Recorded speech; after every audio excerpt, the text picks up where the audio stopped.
오늘 이 3부 예배에 하나님 우리에게 주시는 말씀은 고린도전서 11장 23절부터 26절까지 말씀입니다. 고린도전서 11장 23절부터 26절까지 말씀 제가 봉독해 드리겠습니다. 내가 너희에게 전한 것은 주께 받은 것이니 곧 주 예수께서 잡히시던 밤에 떡을 가지사 축사하시고 떼어 이르시되 이것은 너희를 위하는 내 몸이니 이것을 행하여 나를 기념하라 하시고 식후에 또한 그와 같이 잔을 가지시고 이르시되 이 잔은 내 피로 세운 새 언약이니 이것을 행하여 마실 때마다 나를 기념하라 하셨으니 너희가 이 떡을 먹으며 이 잔을 마실 때마다 주의 죽으심을 그가 오실 때까지 전하는 것이니라. 아멘. 성경적 기독교 세계관 네 번째 시간입니다. 우리 나영화 목사님 나오셔서 말씀 전해 주시겠습니다. 오늘은 기도를 영미가 하네요. 요즘 스타가 되어 있는 영미가 하셔서 고맙습니다. 여러분들이 유인물을 받으셨지요. 그리스도의 십자가의 구속사역인데 기독교 세계관 네 번째입니다.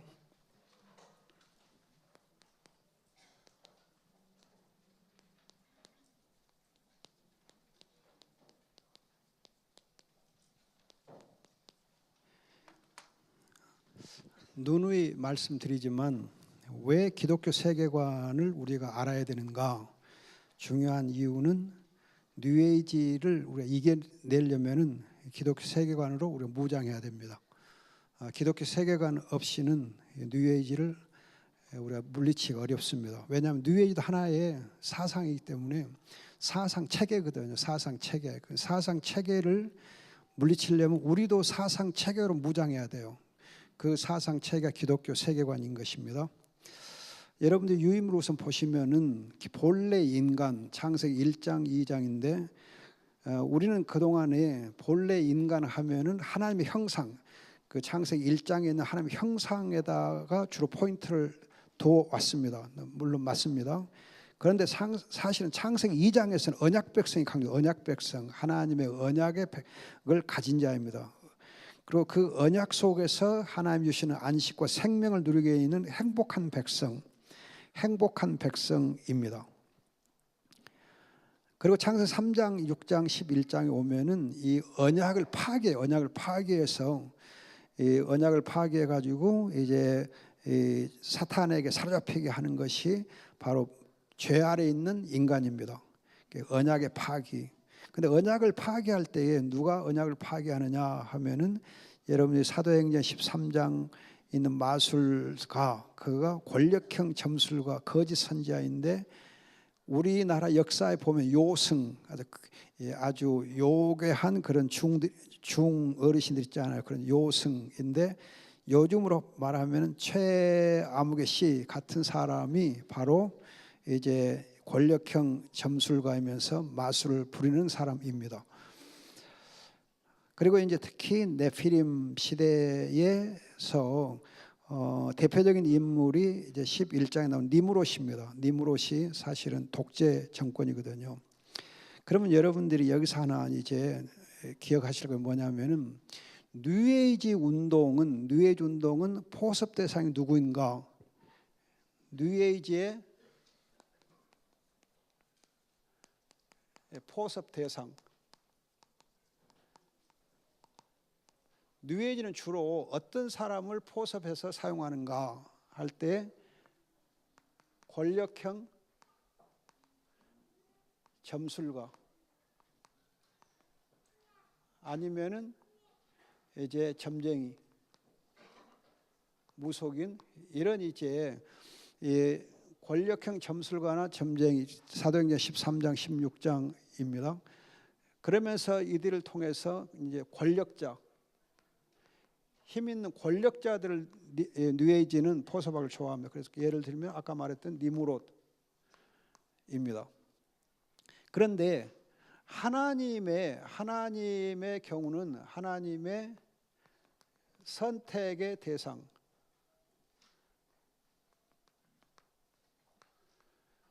하나님의 선택의 대상은 누구인가? 하나님의 선택의 대상은 누구인가? 니므롯하고 반대편에 있는 인물이 바로 이제 아브람입니다. 아브람 같은 힘이 없는 자, 힘 없는 자를 특히 하나님께서는 택한 백성으로 대상을 삼습니다. 여러분들 혹시 아시는가 모르는데 제가 최근에 누구한테 들은 이제 재밌는 얘기가 있습니다. 오늘 아까 대학 청년부에서 얘기해 줬는데, 여러분들이 이제 옛날 우리 초대 선교사님들이 한국 오셨을 때에 보니까 사람들이 전부 이렇게 모자를 쓰고 다녀요. 모자 쓰고 다니서 우리 조선 사람들이 쓰고 다니는 모자가 모자를 이름을 뭐라 그럽니까? 그러니까 그 뭐라 그래요? 갓이죠. 갓. 근데 갓을 영어로 쓰면 이렇게 씁니다. 근데 조금 더 크게 해서 하면은 갓이 돼요. 그래서 이제 한국 사람들, 조선 사람들은 정말 하나님을 머리에 쓰고 머리에 모시고 다니는 사람들이다. 그렇게 굉장히 놀랐습니다. 그래서 그러면 이 조선 사람들의 경우 조선을 한자로 어떻게 씁니까? 물었어요. 한자로 쓰면은요, 조선이 이렇게 쓰잖아요.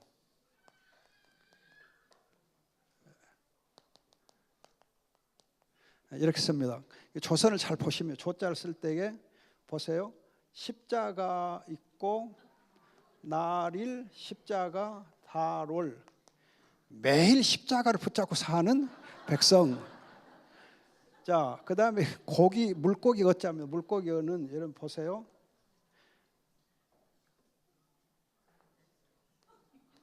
이 물고기인데 이거가 초대 교회의 기독교의 상징 마크입니다. 그래서 예수는 그리스도요 하나님의 아들이시고 구주이십니다. 그래서 이크투스 그래요. 이크투스 물고기예요. 물고기인데 이 물고기 이크투스라는 헬라어가 물고기라는 뜻이에요. 그런데 예수 그리스도 하나님의 아들 구주를 상징해요. 그렇게 해서 물고기 신앙 고백이 있고 어린 양이 있으니까 우리 조선의 사람들은 매일 십자가를 붙잡고 신앙 고백하면서 어린 양과 동행하는 사람이구나. 엄청 놀랐어요. 감탄했어요. 그런데 그럼 조선인을 영어로는 어떻게 씁니까? 또 물었어요. 영어로 쓰면 이렇게 씁니다.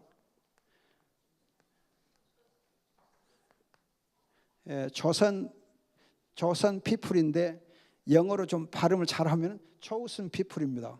선택된 백성. 우리 조선인은 하나님 선택된 백성이다. 왜 선택된 백성이냐? 여러분들 1800년대 후반 보면 우리가 중국 만주로 이렇게 막 가서 유랑하고 또 일본어 유랑하고 그렇게 유랑민 나그네 인생들만 살았던 것이 우리 민족이고 또 가난과 서름 속에 또 기근 중에 살았던 민족인데, 그 조선인들이 사실은 선교사님들 보니까는 하나님을 정말 잘 섬기고 매일 십자가를 붙잡고 신앙 고백하면서 어린 양과 동행하는 하나님 선택된 백성이 아닌가. 그래서 우리는 하나님의 선택의 대상이었다 하는 것입니다. 일리가 있죠? 시큰둥하네.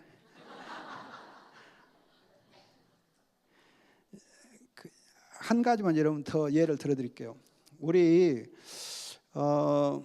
하나님이라는 호칭이 있는데, 하나님 호칭이 있는데, 이 하나님이 하늘과 관련되고 또 한과 관련되는데, 이 한은 가장 크다 또는 중심이란 뜻이고 하늘은 이제 절대 통치권이거든요. 그래서 우리나라의 이 말에 하나님은 성경에 있는 하나님의 개념을 그대로 담고 있어요. 그래서 오직 하나이신 분이고 절대 통치권자이시고 가장 크고 강하신 분, 그 뜻이에요. 그렇기 때문에 우리 민족은 처음부터 하나님을 DNA 속에 하나님의 개념을 품고 알고 태어난 백성이 선택된 백성. 대단하죠. 그래서 하나님 우리를 좋아한 거예요.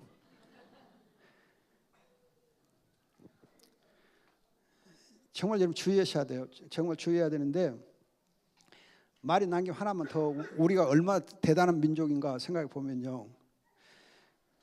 제가 늘 예화를 드는 건 1968년하고 1988년하고 2008년이 있는데, 이건 동경올림픽이고 이건 서울올림픽이고 이건 북경올림픽이에요. 그래서 사실은 이제 중국을 통해서 하나님이 세계 선교를 크게 하고자 하시는 그런 거 있는데, 일본을 통하고 그리고 한국을 해서 그 중국으로 가거든요. 그러면 이 선교의 중심 부분에 있는 게 한국이에요. 한국 중심 부분이 있어요. 여러분, 일본은 한국 없이는 기독교가 제대로 설 수가 없어요. 또 중국은 한국에 안 도와주면 그 중국의 교회가 힘있게 또 이렇게 클 수가 없어요. 그런 역사적인 이렇게 흐름이 있어요. 흐름이. 따라서 이 한국이라는 이 나라가 어떻게 보면은 굉장히 강대국에 끼어 있어가지고 아주 이렇게 샌드위치처럼 될 수 있는 그런 위험하게 짝이 없는 나라인데도 불구하고 하나님이 함께 하시기 때문에 일본을 우습게 보고 중국을 만만하게 보는 게 한국이에요. 그러잖아요. 일본을 만만하게 보거든요. 여러분, 일본이 사실은 인구도 우리보다 엄청 많고요. 또 경제력도 어마어마하거든요. 세계 무대에 가면은요, 한국하고 일본은 게임이 안 돼요. 어마어마하게 세요. 어마어마하게 강합니다. 그런데도 불구하고 우리가 일본 하면은 만만하게 봐요. 또 중국도 우리가 그렇게 두려워 안 해요. 중국은 야, 우리가 안 도와주면 너희들은 별것 없어. 그렇게까지 생각하는 아주 배짱 좋은 것이 우리 한국이거든요. 왜? 하나님이 함께 하시니까. 우리처럼 두려움이 없고 불안이 없는 그런 백성이 없어요. 외국 사람이 볼 때는 아이고 핵전쟁 일어나기 쉽겠다 생각하는데 택도 없죠. 우리는 그냥 전혀 걱정 안 해요. 하나님 함께 하시니까. 자, 하나님께서 우리를 특히 chosen people, 선택된 백성으로 언약의 백성으로 삼아주시길 좋아하십니다. 아브라함처럼. 알았죠?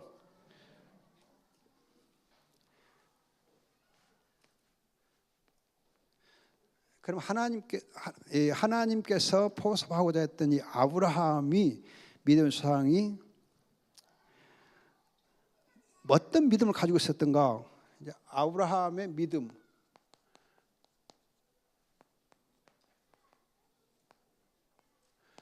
아브라함 믿음에서 지난 시간에 제가 창세기에서 말씀드렸듯이 아브라함은 갈라디아 3장 8절하고 16절 보면은 복음을 이미 받았고 그리고 그의 후손을 통해서 그리스도를 이미 보았어요. 그래서 여러분 요한복음 8장 56절에 보면은 아브라함이 내 때를 보고 기뻐하고 그랬다. 예수님 말씀하시잖아요. 요한복음 8장 56절에 아브라함이 벌써 내 때를 보고 기뻐했다. 예수님을 그리스도를 이렇게 보고 기뻐하거든요. 이런 아브라함의 믿음, 즉 그리스도를 붙잡는 믿음. 그래서 하나님께서 이 아브라함이 그리스도를 보기 때문에 이 아브라함에게 하나님 아까 말씀드렸듯이 복음을 선포해 주시고 아브라함 하나님 언약을 맺으시면서 이 언약의 회복을 해 주시는 것이 바로 아브라함이 받은 큰 특권이에요. 하나님께서 사랑하시는 이 아브라함 언약을 맺으시면서 복음을 주시고 또 그리스도를 붙잡게 하시고 바라보게 하시고 이렇게 보면은 여러분들이 우리가 문제 해결자이신 그리스도를 아브라함이 본 거거든요. 문제 해결자를. 그러면 여러분께서 거기 우리 유인물에 있는 대로 문제 해결자인 그리스도가 왜 문제 해결자신가? 왜 그리스도가 문제 해결자인가?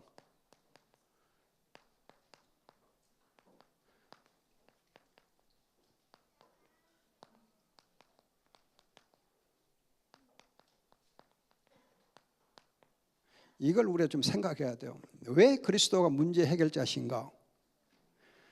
여러분들이 이제 만왕의 왕이시오, 이제 만주의 주가 되시고 대상 되시고 선지자 되시니까 삼중지 있으니까 그렇다. 예, 맞아요. 그러나 그보다 더 중요한 거 있어요. 더 중요한 것. 그리스도가 왜 문제 해결자신가? 여러분, 사탄하고 예수님하고 어때요? 사탄보다 크시기 때문에 문제 해결자가 되는 거예요. 여러분, 사탄을 이길 수 없는 분이면은 문제 해결자가 못 되죠. 아무리 왕이요 제사장이요 선지자여도 사탄보다 더 큰 분, 더 크신 권능이 있는 분이 아니면, 더 크신 분이 아니면은 사탄을 못 이겨요. 그런데 여러분들이 요한 1서 4장 4절에 보면은 세상에 있는, 세상에 임금된 자보다 더 크신 분이 너희 안에 있다. 그분 때문에 너희가 이긴다 그러잖아요. 여러분, 우리 안에 계시는 그리스도가, 또 우리 안에 계신 성령님이 세상에 있는 악한 영인, 또 이 세상에 임금되는 사탄 마귀보다 더 크시기 때문에 우리가 넉넉히 이기는 겁니다. 그리스도가 이제 문제 해결자 될 수 있는 거예요. 이 점을 여러분 정말 주의하셔야 돼요. 요한일서 4장 4절. 우리 안에 계시는 이 그리스도가 세상에 있는 이 사탄보다 훨씬 더 크세요. 강하세요. 우리가 여러분 사탄에게 지지 않는 것은, 또 사탄의 밥이 되지 않는 것은 우리 안에 계신 그리스도 때문입니다. 성령님 때문에 우리가 이길 수가 있는 거거든요. 그러면 이제 이 그리스도가 왜 언약의 회복자신가? 언약의 회복자는 말 무슨 말인가? 중보자이신데, 여러분 여자의 후손 창세기 3장 15절, 디모데후서 2장 5절에 있는 대로 중보자이신데, 이 중보자 되신 분이 왕, 제사, 선지자 삼중직을 가지고 있기 때문에 새 언약의 중보자, 새 언약의 중보자. 그래서 새 언약의 중보자,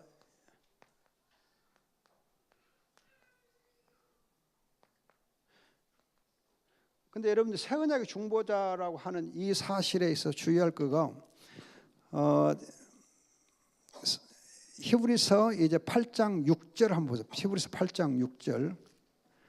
히브리서 8장 6절에 보면은 더 좋은 언약의 중보자, 더 좋은 언약의 중보자 있고, 9장 15절에 보시면은, 9장 15절에 보면은 새 언약의 중보자라 그렇게 되어 있어요. 새 언약의 중보자, 더 좋은 언약의 중보자, 새 언약의 중보자.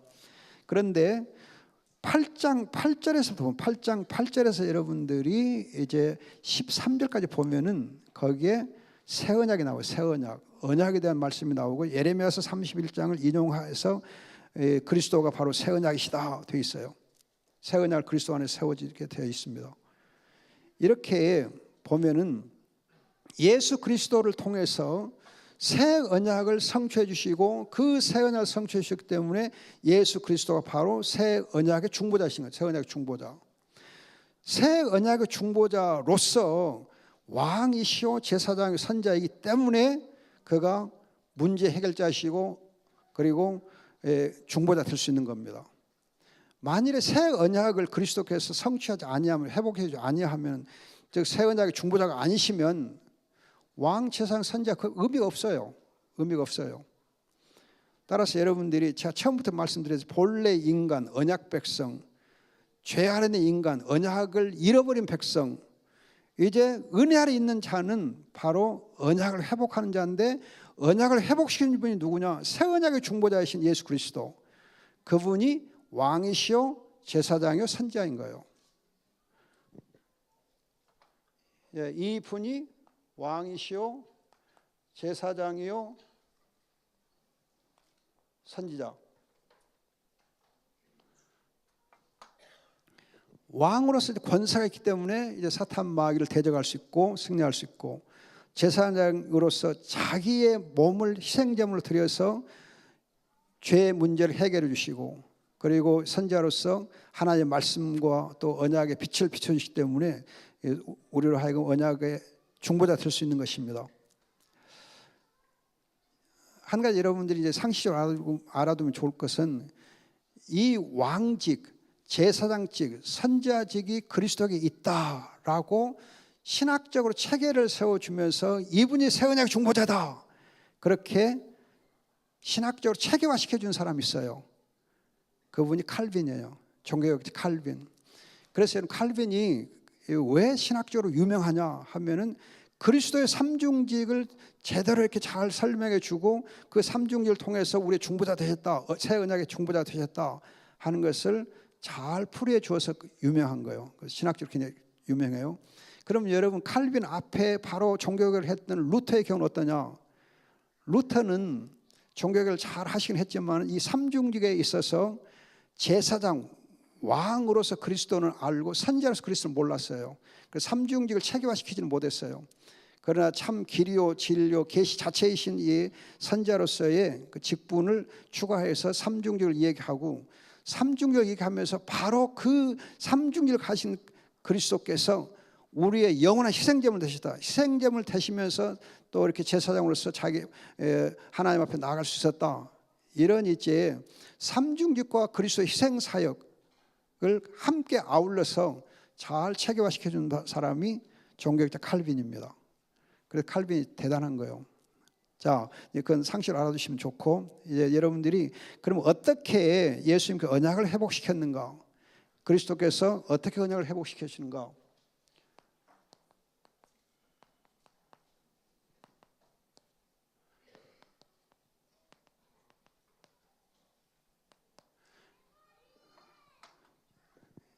삼중직을 가지고 계시더라도, 왕직, 선지자, 제사장직을 가지고 계시더라도 그의 삶 속에서 그의 직분들에 어울리게 행하지 아니하시면 안 돼요. 여러분, 쉽게 예를 들면요, 뭐 이런 예는 별로 썩 좋은 예는 아닌데, 박근혜 대통령이 있었잖아요. 전 대통령이 대통령으로서 대단하게 권세를 가지고 있지만, 대단한 직분을 가지고 있지만은 그의 삶이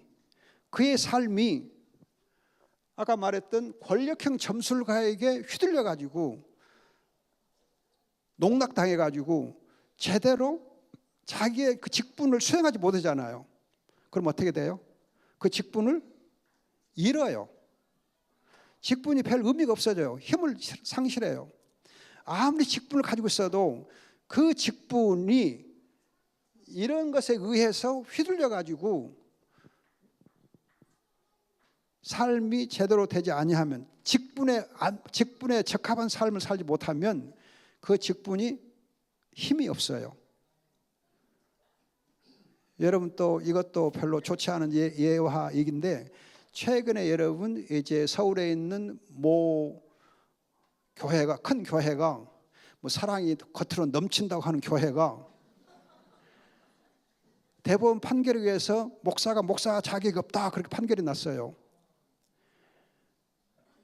여러분, 목사인데 대법원에서 판결하기를 목사 자격이 없다, 그의 삶이 목사 직분에 걸맞지 아니하니까 목사로 자격을 대법원에서 뺏어버린 거예요. 목사 너 아니야, 그래버린 거예요.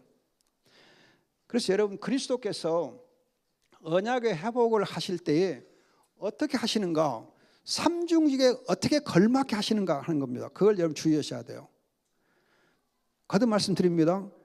새 언약의 중보자신 예수님이 왕이요 제사장 선지자예요. 이 직분에 걸맞는 삶이 있어야 우리의 언약의 중보자가 되시는 거예요. 그럼 여러분들이 아시는 대로 예수님께서 요한복음 몇 장이요? 19장 몇 절? 얼른 나와야지. 30절 다 이루었다.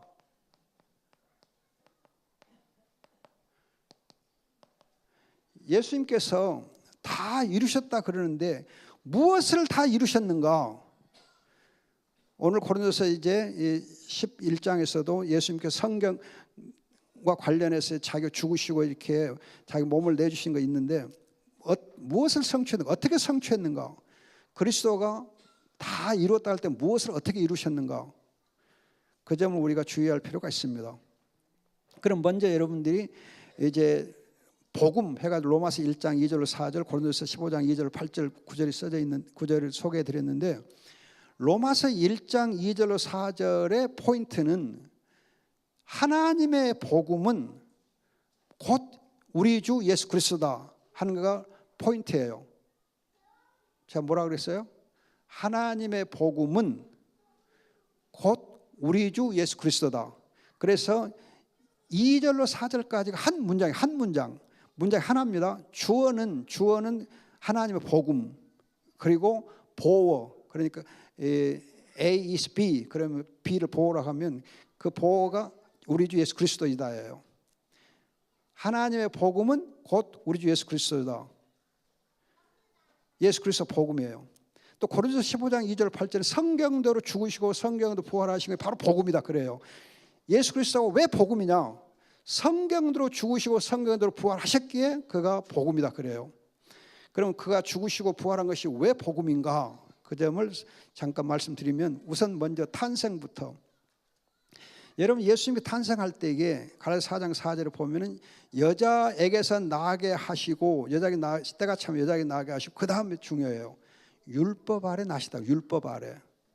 그냥 여자에게서 난 거 아니에요. 여자에게서 났으면 이제 될 것 같이 보이지만 그게 아니고, 여자에게서 나시고 그 다음에 율법 아래 나게 하셨다. 율법 아래 나셨다 그래요. 예수님께서 여러분 태어나시던 곳이 어디예요? 예수님 태어났던 곳이 어디예요? 동네 이름은 베들레헴. 그리고 그 동네 어디? 마국간.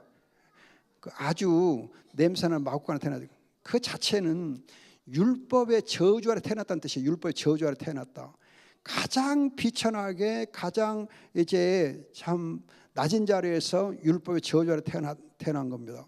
그러면 왜 율법의 저주 아래 태어나는 거예요? 여자의 후손으로 오셨는데 율법의 저주 아래 태어난 거예요. 왜 율법의 저주 아래 태어나요? 갈라디아서 4장 5절을 보세요. 5절을 보시면은 율법 아래 있는 자를 속량하기 위해서, 율법의 저주 아래 있는 자를 속량하기 위해서 예수님께서 태어나실 때부터 율법 아래 태어나요. 이게 복음이에요. 여러분, 예수님 탄생, 성탄절을 그냥 구주 예수 탄생하신 거 그냥 복음이다, 기뻐하라 막 그러는데, 왜 기뻐해야 되냐? 사실은 예수님께서는 가장 천한 자리에, 가장 낮은 자리에 율법 아래 태어나신 거예요. 율법 저주 아래 태어나신 거예요. 처음부터 율법 저주 아래 태어나세요. 십자가에서 여러분 율법의 저주를 결정적으로 받으시지만은, 그러나 그의 일생은 처음부터 끝까지, 예수님의 생애는 처음부터 끝까지 저주 아래서 살아요. 율법의 저주 아래. 왜? 우리의 모든 저주를 다 받으시기 위해서.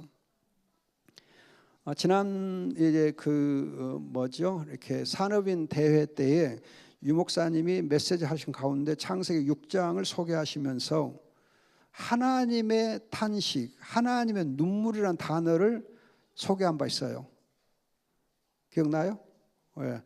혹시 그 산업인 대회에서 그렇게 말씀하신 일이 있는데, 그럼 여러분 보세요. 정말 여러분 생각해 보세요.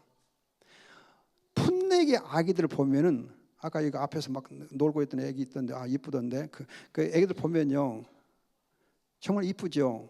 그런데 엄마의 눈물을 알아요, 몰라요? 엄마의 탄식을 알아요, 몰라요?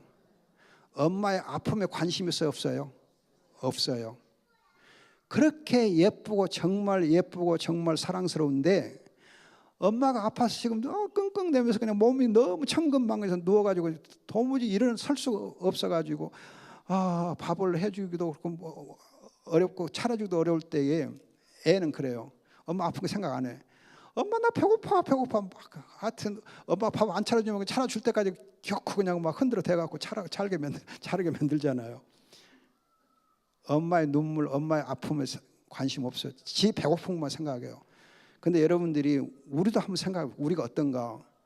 우리가 힘들고 우리가 아프고 우리가 좀 이렇게 뭔가 좀 이렇게 하나님이 이렇게 응답 안 해주면은 그냥 막 내 아픈 것, 내 힘든 것, 내 부족한 것만 생각하고 하나님께 막 땡깡 놔요.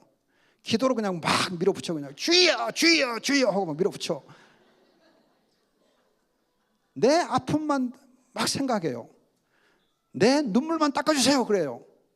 하나님 왜 기도 응답 안 해요? 막 하나님께 막 대들어요. 그리고 원망하고 불평하고 막 그러려고 그래요. 하나님의 눈물은 생각 안 해요. 하나님 탄식은 우리가 생각 안 해요. 만일에 여러분들 우리가 바꿔서 조금 더 성숙해가지고 하나님의 눈물, 하나님의 탄식을 한 번만 생각한다면 하나님 우리를 얼마나 더 이뻐하시겠습니까? 얼마나 더 우리를 챙겨주시겠습니까? 예수님께서 태어나실 때부터 정말 하나님이 눈물을 흘리며 탄식하시면서 이 자기 유일하신 아들로 하여금 율법의 저주를 받게 하신 거예요. 하나님의 눈물과 하나님의 탄식이 있는 거예요. 죽음의 그늘 아래 있는 자들, 사망의 그늘 아래 있고 그 어두운 가운데 있는 그 백성들을 하나님께서 살려주기 위해서 자기 아들이 나면서부터 율법의 저주 아래 나게 하신 하나님의 탄식과 하나님의 눈물을 여러분들이 기억해야 돼요. 그 탄식과 그 눈물이 바로 복음이에요. 그 여러분들 탄생, 예수님 탄생이 왜 복음인가 설명하는 거예요. 이해가 돼요? 저 뒷동네는 좀 시큰둥하네. 영미 어디 있어요? 영미를 불러야 될까 봐. 영미 해요. 여러분들 정말 여러분들이 예수님의 탄생이 왜 복음인가? 그냥 성탄절 들뜬 분위기만 생각하지 마시고 사실은 베들레헴 마구간에서 가장 천한 자리에 가장 낮은 자리에 모든 율법 아래에서 태어나셔서 율법 아래 저주 아래 있는 자들 속량하기 위해서 그가 그렇게 태어나신 거예요. 거기에 하나님의 눈물이 있고 하나님의 탄식이 있어요. 그래서 그의 탄생이 복음인 거예요. 아셨죠? 여러분 새 언약의 중보자인 그분이 그렇게 저주 아래 태어났기에 언약을 회복할 수 있는 거예요. 그 다음에 두 번째 순종이 있어요. 말씀의 성취, 의의 성취, 구원의 근원 했는데 여러분 아까 제가 탄생에서부터 십자가 죽음까지 탄생 십자가 죽음까지 예수님께서는 저주 아래 있었어요. 저주 아래. 탄생에서 십자가 죽음까지 나무에 달린 자마다 저주받은 자라 한 것처럼 율법 아래서 태어났고 율법의 저주를 받으며 십자가 못 박힌 거예요. 그래서 평생 동안 예수님은 하나님의 뜻에 순종해요. 그렇게 해서 말씀을 성취해요. 말씀 성취라고 하는 이것은 두 가지 측면이 있습니다. 하나는 뭐냐면은 하나님의 모든 계명들을 다 지키셨다는 뜻이에요. 하나님의 계명에 요구하는 것들 다 지키셨다. 그러면 예를 들면 여러분 하나님의 계명이 요약된 것이 뭐예요? 십계명이죠. 십계명. 그럼 십계명의 경우 예수님께서 십계명을 어떻게 지켰어요? 제1계명 오직 하나님만 섬기고 하나님만 경외하라. 처음부터 40일 금식하신 다음에 그 광야 시험 받을 때부터 오직 하나님만 이렇게 경배하라 그랬잖아요. 하나님만 경배하고 하나님만 경외하라. 그러면서 오직 예수님은 하나님 아버지 주의 뜻이면은 이 십자가의 잔을 내가 마시겠나이다 하면서 끝까지 이 말씀의 계명을 지켜요. 또 여러분 십계명의 마지막 계명이 뭐예요?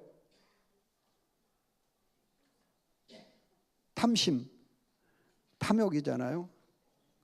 탐욕에 대해서 예수님 탐욕이 있었어요? 없었어요? 자기를 부인하라고 했잖아요. 그냥 철저하게 다 내어주시고 철저하게 자기가 가난하셨잖아요. 다 내어주셨어요. 하나님의 자녀로서 하늘과 땅의 권세를 가지신 분인데 다 자기를 비우셨잖아요. 빌립보서 2장 보면 자기를 다 비웠다 그래요. 자기를 비웠어요. 자기를 철저하게 비우신 분이 바로 예수님이에요. 그러면 여러분 1계명과 10계명을 지키신 거 보면은 나머지 계명 다 지키신 거잖아요. 첫 번째 계명과 나머지 계명 마지막 10계명을 지키면은 나머지 10개 계명을 다 지킬 수 있어요. 그래서 여러분들이 하나님을 온전히 경배하면 나머지 9개 계명을 잘 지킬 수 있고 10번째 계명을 잘 지키면은 나머지 9번째 계명을 안 범하게 되어 있는 것이 10계명의 구조예요. 예수님께서 그렇게 모든 계명을 철저하게 다 지켜주세요. 그런데 이제 계명만 지키시가 아니고 여러분이 요한복음 19장 보면은 이런 거 있어요. 내가 목마르다 말씀하죠. 목마르다 말씀할 때 왜 목마르다 말씀하세요? 성경에 자기에 대하여 예언된 말씀이 다 응하게 하시고자, 하나라도 남겨 응하게 하시고자 목마르다 말씀까지도 해서 성경에 응하게 하는 거예요. 여러분 가장 하찮게 보이는 말씀이잖아요. 내가 목마르다 그 말 하든 안 하든 관계없잖아. 그런데 그 목마르다는 말씀까지도 십자가상에서 그 말씀을 기억하고 이 말씀까지도 내가 이루었다. 그래서 말씀을 성취한 거예요. 대단한 거예요. 그러면 여러분들이 말씀을 그렇게 성취할 뿐만 아니라 말씀을 범했을 때에 율법이 요구하는 모든 심판과 정죄와 저주까지도 예수님이 다 담당하심으로 해서 율법을 성취하는 겁니다. 율법을 성취해. 그러니까 율법을 성취 두 가지 의미가 있어요. 하나는 율법의 모든 계명들을 말씀들을 그대로 순종하는 거예요. 순종을 지키는 것하고 한편으로는 우리가 범했던 율법을 범함으로 해서 당하게 되어 있는 모든 저주와 진노와 형벌들까지를 담당하심으로 말씀이 성취되는 거예요. 그것을 예수님께서 그의 전 생애를 통해서 이루셨다는 것이 요한복음 19장 30절 말씀이에요. 여러분들은 다 이루었다. 그러니까 다 이루었다. 뭘 다 이루었어? 지금 제가 설명한 그 두 가지예요. 성경에서 말씀되는 모든 것들과 십계명에서 말하는 모든 계명들을 예수님께서 다 이루셨어요. 그리고 이제 우리가 율법을 범함으로 해서 당하게 되어 있는 모든 저주와 진노와 정죄와 심판, 진노까지를 다 당해 주신 걸 두고 이루었다 그래요. 성취했다 그래요. 다 이루었다 그래요. 그렇게 해서 이제 여러분 로마서 5장 18, 19절 보면은 의를 성취했다. 의를 성취했다. 그의 순종을 통해서 하나님의 의가 성취돼요. 의가 성취돼요. 거듭 말하지만 율법을 지키는 것은 바로 정의를 행하는 거. 바로 하나님의 말씀에 옳고 그름을 따라 행하는 거니까 정의를 행하는 거예요. 그리고 또 이제 여러분 저주와 진노를 다 당하신 것은 우리의 허물을 가려주는 건데 그건 공의를 행하는 거예요. 공의를 행하는 것. 또 이제 그는 하나님의 아들로서 모든 권세를 가지고 계시면서도 연약한 자기의 양무리들을 위해서 힘이 되어주시고 그들에게 도움을 주셨다는 점에서 공정을 행했다. 공정을 행해요. 그래서 예수님께서 의를 성취할 때 정의와 공의와 공정을 행하심으로 해서 의가 성취돼요. 이 의를 행하는 것은, 의를 성취하는 것은 그저 단순하게 여러분 추상적인 개념이 아니에요. 이 의에는 이 다음 주에 더 설명하겠지만은 하나님의 의라고 할 때는 정의하고 공의하고 공정 이 세 가지가 이 의에 포함되어 있어요. 이 정의는 이제 사법적인 것. 옳고 그름, 법에 의해서 옳고 그른 것. 공의는 여러분 구속적인 거예요. 구원과 관련돼요. 구속적 허물을 가려주는 거예요. 공정은 사회적 성격이 있어요. 사회적 성격. 약자를 배려해 주는 것이 공정에 해당해요. 여러분 공정거래 생각해요. 공정거래. 그럼 공정거래는 대기업이 중소기업에게 갑질 못하게 하는 것이 공정거래라 그래요. 그러니까 힘 있는 자가 힘 없는 자를 오히려 생각해 주는 것이 공정이에요. 그렇게 해서 함께 더불어 잘 살 수 있게 해주는 것. 자, 아무튼 로마서 5장 18, 19절에서 예수님께서 하나님의 의를 성취해 줌으로 해서 그 성취된 의가 믿음으로 우리에게 전가되기 때문에 우리가 이제 의롭다함을 받게 되거든요. 그런가 하면 또 히브리서 5장 8절 9절은 구원의 근원이 있다는데 예수님께서 평생 순종하심으로 인하여서 그 순종이 우리의 구원의 근원이 됐다 그래요. 히브리서 5장 8절 9절입니다. 자, 이렇게 여러분들이 요한복음 19장 이제 30절, 로마서 5장 18, 19절, 히브리서 5장 8절 9절에 보면은 예수님의 평생에 걸친 그 순종하심이 우리의 구원의 근원이 되기 때문에 복음이에요. 그런데 여러분 또 하나 주의할 거 있어요. 뭐냐면은 아담은 선악과를 따 먹는 한 번의 범죄로 인하여서 모든 인류가 원죄 아래 있어가지고 다 죄인이 돼요. 한 번의 범죄로 인해서. 첫 아담의 한 번의 범죄로 인해서 모든 사람이 다 죄인 돼요. 그런데 둘째 아담이신 예수님의 경우는 평생의 순종을 통해서 의를 성취하고 우리가 예수 안에 있을 때 의롭다함을 받아요. 첫째 아담은 한 번만 딱 불순종했어요. 근데 그것으로 이제 우리 모두가 다 이렇게 죄 아래 있게 되는데, 둘째 아담 예수님은 평생의 순종을 통해서 구원의 근원이 돼요. 그걸 주의하셔야 돼요. 근데 여러분 로마서 5장 18절 19절에 보면 한 번의 불순종, 한 번의 순종 그렇게 돼 있어요. 근데 왜 한 번의 순종이라고 그러냐 하면 예수님의 순종 평생에 되어진 것이지만은 여러분 클라이맥틱이라고 그래요.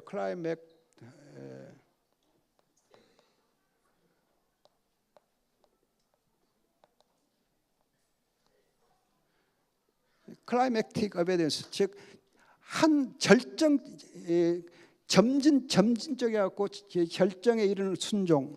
그러니까 평생 이렇게 쭉 순종하다가 십자가상에서 마지막에 이렇게 절정에 이르는 그런 순종이란 뜻이에요. 그래서 한 번의 순종이라 그래요. 그러니까 여러분들이 십자가에서 죽은 한 번의 순종 그거 아니에요. 나면서부터 계속 순종하다가 평생 순종하다가 십자가상에서 절정에 이르는 순종. 그 순종을 통해서 우리가 의롭다함을 받아요.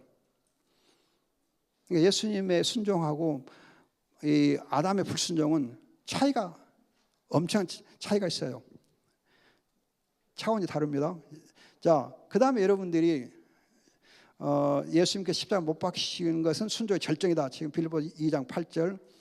십자가 못 박힌 것이 어떻게 여러분이 이제 복음이 되는가? 여러분들 되게 다 많이 아시는 것이지만은, 첫째는 예수님께서 채찍에 맞아서 살이 찢기시잖아요.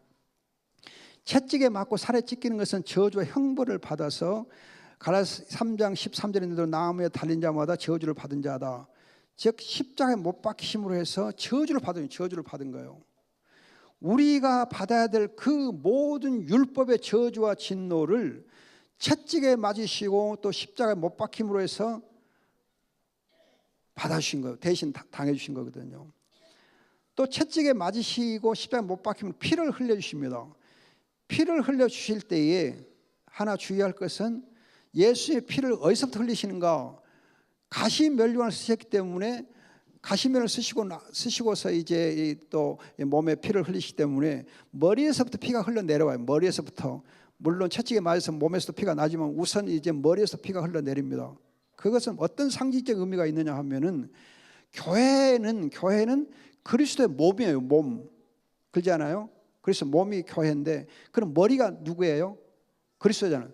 교회라고 하는 이 몸에 있어서 머리는 그리스도시고 지체들은 우리 성도들이잖아요. 그럼 머리에서 피가 흘렸단 말은 그리스도가 피를 흘리심으로 해서 그 피가 온 지체에 흘러내려가지고 적셔 주는 거예요.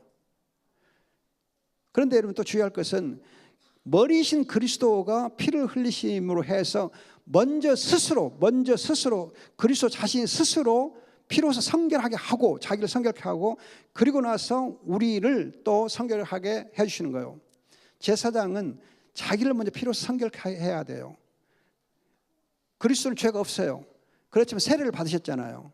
그런 것처럼 그리스도는 죄가 없어도 피로서 먼저 자기를 성결케 해야 대제사장으로서의 성결이 이루어지는 거예요. 그러면서 이제 그 머리에서 흘린 피가 온 몸에 적셔짐으로 해서 우리도 그 피로 성결케 되는 은혜를 입는 거예요. 그래서 머리에서 피가 흐르는 것이 주의할 필요가 있어요. 그런가 하면은 여러분들이 피를 흘리실 때에 마지막 한 방울까지 다 흘리시잖아요. 창으로 이렇게 찔리셔가지고 마지막 물 한 방울 다 흘리시고 피를 다 흘리시는데 그 의미는 뭔가 하는 거죠. 여러분 몸을 적실 때에 몸의 어떤 한 지체라도 빠지지 아니하고 그 피로 다 적셔지게 하기 위해서 충분하게 적셔지게 하기 위해서 마지막 피 한 번 흘려주신 것입니다. 저와 여러분과 저 중에 하나님의 택한 백성 중에서는 누구도 예외 없이 그 피 흘림과 피 씻음의 은혜에서 빠지지 않게 예외가 되지 않게 하시기 위해서 피를 다 쏟아 흘려 주시고 머리에서도 흘려서 온 몸이 적셔지게 하시고 또 창으로 미안합니다. 그 못으로 손과 발에 또 이렇게 피 찔려서 피가 또 손 발에서 다 흘러가지고 여러분이 손 발은 이렇게 제일 마지막 이렇게 부분이기 때문에 멀기 때문에 피로 씻어지기 어려운데 못에 찍힘으로 해서 우리 이 심장에 멀리 있는 손 발까지 다 피로 적셔지게 해주신 거예요. 이 은혜가 여러분 대단히 큰 거예요. 그래서 이제 죄 씻음으로 해서 새 언약의 피를 흘려주시고 또 우리가 죄사함을 받게 해주십니다. 이렇게 그의 피 흘림이 우리의 죄값을 지불하고 죄를 씻고 죄를 사해 주기 때문에 또 그 피 흘림으로 그 누구도 예외가 되지 않게 해주셨기 때문에 복음인 거예요. 또 죽음에 대해서 여러분 십자가에서 죽으실 때 그 죽음은 그리스도와 함께 우리가 십자가에 못 박혀 죄에 단번에 죽게 하시려고 죽으신 거거든요. 그래서 그 죽음도 복이 됩니다. 복음이 되는 거예요. 그러나 하나 여러분들이 주의할 것은 이제 고린도전서 15장 여러분들이 31절 보면은 고린도 15장 31절 보면 날마다 죽노라, 날마다 죽노라. 그리스도는 십자가에서 단번에 죽으셔서 구원을 성취하셨지만은 또 그때 우리가 십자가에서 그리스도와 함께 단번에 못 박히지만 그러나 이제 주의할 것은 우리는 날마다 십자가에 또 못 박혀야 돼요. 날마다 죽어야 돼요. 그래서 예수님께서 제자들이 그러잖아요. 나를 따라오려거든 날마다 자기 십자가를 지고 따르라 그래요. 날마다 자기 십자가를. 그러니까 여러분들이 주의해야 됩니다. 주의할 건 뭐냐면은 여러분들 흔히 나사렛 예수의 이름으로 사탄 마귀는 결박될지어다 기도하잖아요. 그럼 여러분 하루에 한 번만 그 기도해요? 아니면 하루에도 몇 번 기도하고 또 매일 기도하고 그래요? 안 그래요? 어떻게 해요? 매일 하죠. 여러 번 하죠. 저도 여러 번 해요. 기도할 때 그냥 공식적으로 한 10번 해요. 그냥 이렇게 호흡 기도하면서 적어도 깊이 기도하면 여러분 호흡 기도의 요령이 뭐냐면 호흡할 때 들숨 하면요. 이제 먼저 날숨부터 해야지. 날숨, 들숨 그러잖아요. 그럼 날숨 하고 하면 배꼽으로 쑥 넣으면서 이렇게 하잖아요. 그러면 날숨 할 때에 예수 그리스도의 이름으로 죄와 정욕과 사탄 마귀는 물러갈지어다 그렇게 기도하잖아요. 또 들숨하고 하면 예수 충만, 성령 충만, 말씀 충만, 은혜 충만 그렇게 기도해요. 그게 호흡 기도예요. 다른 게 아니요. 날숨할 때는 나사렛 예수 이름으로 사탄 마귀를 결박시키고 하고 들숨에서 우리가 이제 숨을 마실 때는 성령 충만, 예수 충만, 말씀 은혜 충만하고 하나는 충만, 하나는 나사렛 예수 이름으로 죄와 정욕을 이겨내는 거고. 그래서 여러분들 날숨할 때 우리 안에 있는 모든 더러운 것들을 뱉어내고 들숨할 때 성령을 이렇게 성령으로 충만해지고 하는 그런 이제 하나의 훈련이 호흡기도예요. 간단해요. 근데 간단한데 하면은 집중해서 하면은 돼요. 거듭 말씀드리지만 여러분들이 그 기도를 하루에도 10번 해서 세트로 해서 여러 번 한 세트에 열 몇 번 하고 그렇게 여러 세트 하고 매일 하잖아요. 그런 것처럼 십자가에 날마다 죽는 것을 여러분 매일 해야 돼요. 날마다 죽어야 돼요. 한 번 죽었으니까 됐다. 그러네. 여러분 우리 안에 이 죄성이 항상 살아나왔고 이 사탄 마귀가 그걸 항상 노려요. 사탄 마귀는 이렇게 권세는 잃었는데 또 꼬시는 것은 잘해요. 마귀가 십자가에서 결국 한번 당했거든요. 그래서 이 무장 해제가 됐어요. 그렇지만 마귀는 기가 막히게 더 그냥 꼬시기를 잘해요. 우리를 유혹을 잘해요. 미혹을 잘해요. 우리를 이렇게 넘어뜨리기 잘해요. 그래서 날마다 우리 십자가에서 이렇게 나를 죽이는 훈련을 해야 되는 것입니다. 자, 그리고 십자가에서 죽으심으로 사탄을 파멸시킵니다. 골로새 2장 15절, 요한일서 3장 8절. 여러분들이 골로새 2장 15절 굉장히 중요한 구절이에요. 거기 보면은 그리스도께서 십자가로 승리하셨다. 어떻게 승리하냐? 사탄 마귀를 결박하고 사탄 마귀를 무장해제하고 또 사탄 마귀를 공공연하게 수치를 당하게 하시고 승리했다 그래요. 그것이 골로새 2장 15절이에요. 여러분 성경 잘 읽어보세요. 골로새 2장 15절 한번 읽어보세요. 같이. 너무 중요한 구절이니까 여러분 잘 모르는 구절이더라고요. 골로새 2장 15절 펴보세요. 또 골로새 펴라니까 고로셈을 찾지 마시고 골로새서 2장 15절. 자, 같이 읽읍시다. 시작.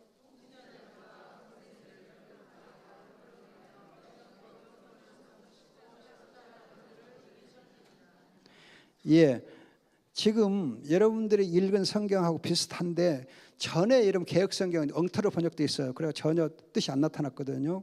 그런데 지금 바른 성경은 어떻게 번역되어 있냐면요, 그분께서 십자가로 통치들과 권세들, 즉 악한 영들의 그 통치들과 권세들을 무력화시켜 밝히 드러내 수치를 당하게 하시고 승리하셨다. 그렇게 되거든요. 그럼 이 말이 무슨 말이냐? 잘 들어보세요. 굉장히 중요해요. 또 재밌어요. 예수님께서 십자가 못 박히실 때 어떻게 상황이 어땠어요? 보면 예수님께서 십자가 못 박혔기 때문에 무장해제된 거잖아요.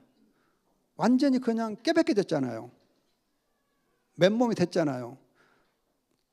못 박혔기 때문에 힘을 쓸 수 없잖아요. 무장해제된 거예요.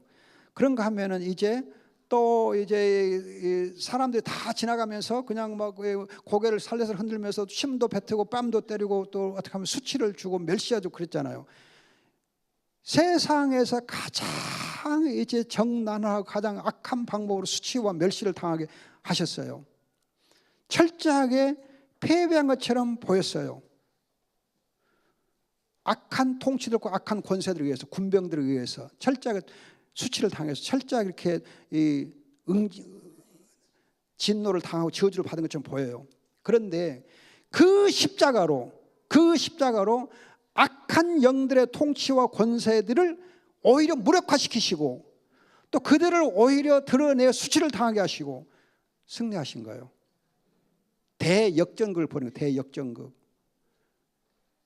그래서 여러분 골로새 2장 15절 굉장히 중요한 구절이에요. 예수님께서 철저하게 수치를 당했어요. 철저하게 무장해제됐어요. 철저하게 여러분 진노를 당했어요. 철저하게 패배한 것처럼 보였어요.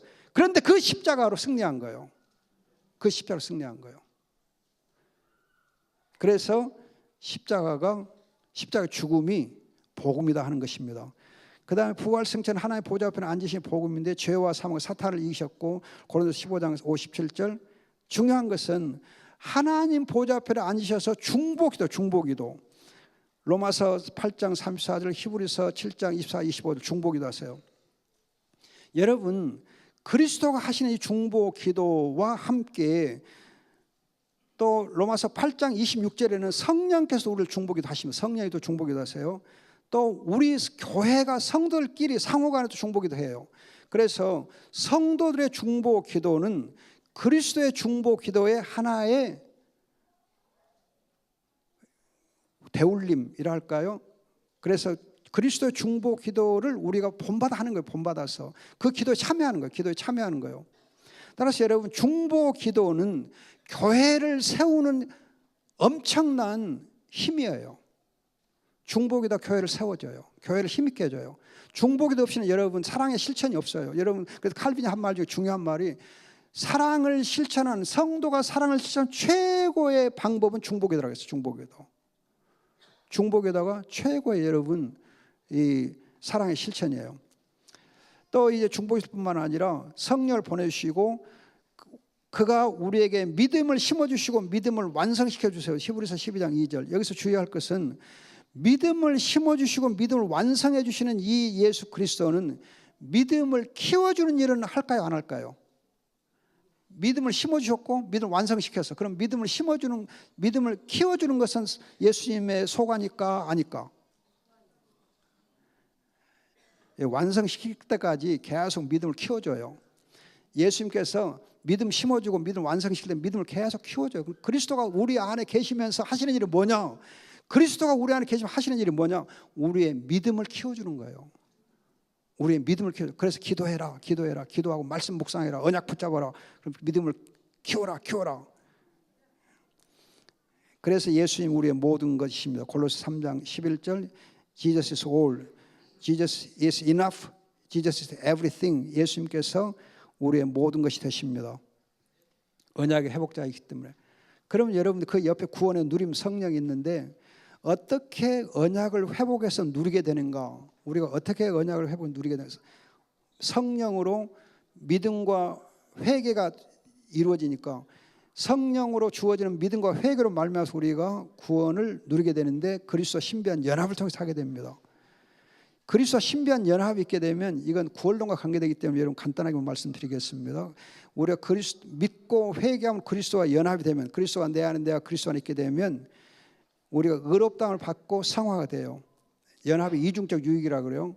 의롭다함과 성화가 돼요. 그러면서 의롭다고 성화되니까 새 언약이 회복되는 거예요. 새 언약이 회복되면 하나님의 자녀권을 얻는 거예요. 하나님의 자녀권을 얻으니까 행복이 회복된 거예요. 신명기 33장 29절 하나님의 구원받은 백성들은 행복하다 그래요. 행복해요. 행복의 회복. 여러분 처음에 제가 그랬죠. 본래 인간 행복의 백성. 행복한 백성이 여러분 이제 행복을 다시 회복하는 거예요. 그런데 여러분들이 행복이라는 행자가 한자로 이렇게 쓰거든요. 그런데 그것하고 좀 비슷한 것이 이것이 있어요. 이건 뭐예요? 쓰다는 쓰고 짜고 할 때 신이에요. 신라면 별로 좋은 단어 아니에요. 그런데 이렇게 되면은 행자가 돼요. 무슨 차이예요? 무슨 차이가 있어요? 뭐요? 예, 쓰디 쓴 것이 십자가 있으면 행복이 되는 거예요. 십자가 있는 곳에 행복이 있어요. 말장난 같지만 굉장히 뜻이 깊어. 이 한문이 우리말인데 이 한문이 참 성경의 것들을 잘 설명을 잘해줘요. 그렇죠. 전부 다 한번 얘기한 것 같은데 죄라는 단어 있잖아요. 죄가 사실은 그물망하고 배반할 비자가 합해진 게 죄예요. 사탄마귀의 올무에 걸려고 하나님을 배반하는 게 죄예요. 성경의 죄를 가장 잘 설명해 준 것이 우리말 죄라는 단어예요. 올무에, 사탄마귀 올무에 걸려서 하나님을 배반한. 그래서 그물망 배반할 비 그래요. 옛날 목사님들 뭐 잘 모르고는 넉사자 뭐 아니비자 그래갖고 네 가지 아닌 거 그렇게 설명. 그건 한번 모르신 분들의 얘기예요. 넉사자 아니에요. 그물망자예요. 그리고 옥편 찾아보세요. 넉사에는 죄라는 단어 없어요. 그물망을 찾아야 죄가 나와요. 그리고 이건 서로 이렇게 서로 배반하고 있잖아요. 서로 등 돌리고 있잖아요. 그래서 배반할 비라 그래요. 아니비란 말도 하지만은 배반할 비가 본 뜻이에요. 그래서 사탄마귀 올무에 걸려고 서로 배반하는 것이 죄인데 뜻이 너무너무 좋잖아요. 자, 아무튼 여러분 이제 십자가 있는 곳에 행복이 있습니다. 그리고 하나님 나라의 시민이 되고 왕같은 제사장이 되고 이로써 예수 그리스도 안에서는 정죄가 없다. 로마서 8장 1절. 그 다음에 로마서 8장 2절을 여러분 보시면은 주의하셔야 돼요. 로마서 8장 2절 찾아보세요. 로마서 8장 2절. 찾으라 할 때는 이유가 있습니다. 지금 우리 성경 번역이 잘못되어 있어요. 잘못되어 있어요. 여러분들 얘기해 주는 거예요. 그리스도 예수 안에 있는 그렇게 번역되어 있잖아요. 여러분들 우리 성경에 예수 그리스도 안에 있는 생명의 성령의 법이 죄와 사망의 법에서 너를 해방했다 그랬는데 안에 있는 거 아니고 그리스도 예수 안에서라고 번역해요. 안에서. 그리스도 예수 안에서 우리가 생명의 성령의 법이 죄와 사망의 법을 이기는 거예요. 다시 말하면 내가 그리스도 안에 있을 때에 그리스도와 내가 연합되어 있을 때 내가 그리스도 안에 그리스도가 내 안에 계실 때에 생명의 성령의 법이 죄와 사망의 법이 우리를 해방시켜 주는 거예요. 주의하세요. 그리스도 예수 안에 있는 생명의 성령의 법이 역사하는 거 아니고 그리스도 예수 안에서 성령이 죄에서 우리를 해방시켜 주는 거예요. 그리스도가 내 안에 계시니까 내가 그리스도 안에 있을 때에 생명의 성령의 법이 죄와 사망의 법을 해방시켜 주는 거예요. 근데 번역이 조금 잘못되어 있다 보니까는 그리스도 예수 안에 있는 생명의 성령 있는을 빼야 돼요. 그리스도 예수 안에서 안에서 영어 성경 보세요. 안에 있다 번역 안 돼 있어요. 안에서 그렇게 돼 있어요. 아무튼 여러분, 우리가 구원을 누릴 때에 그리스도 예수 안에서는 정죄가 없어요. 그리스도 안에 있으면 정죄가 없어요. 그리스도 안에 있으면은 생명의 법이 죄와 사망의 법을 해방시켜 줘요. 그러나 날마다 죽어야 돼요. 그러면 죄와 사망과 사탄의 모든 악을 넉넉히 이기고 구원을 누려요. 근데 뉴에이지는 뭐가 문제냐? 죄를 몰라요. 뉴에이지는 죄를 몰라요. 뉴에이지는 언약을 몰라요. 뉴에이지는 또 창조주 구속주 하나님을 몰라요. 그리고 사탄마귀에 항상 포섭되어서 끌려다니는 것이 뉴에이지예요. 이걸 이기려면 우리가 바로 그리스도가 어떻게 문제 해결자신가, 또 그리스도를 통해 우리가 무엇을 누리고 있는가를 아시면은 답이 있습니다. 다음 주에는 이제 하나님의 나라에 대해서 우리가 누릴 하나님의 나라가 어떤 것인가, 뉴에이지가 알지 못한 하나님의 나라, 그것을 여러분 말씀드리면은 이제 기독교 세계관이 마무리가 되겠습니다. 아셨죠? 다음 주를 기대하시는데 다음 주에는 지난번에 나눠줬던 유인물을 갖고 오셔야 돼요. 오늘 유인물은 다 끝난 거예요. 그러니까 여러분 다음 주에는 이제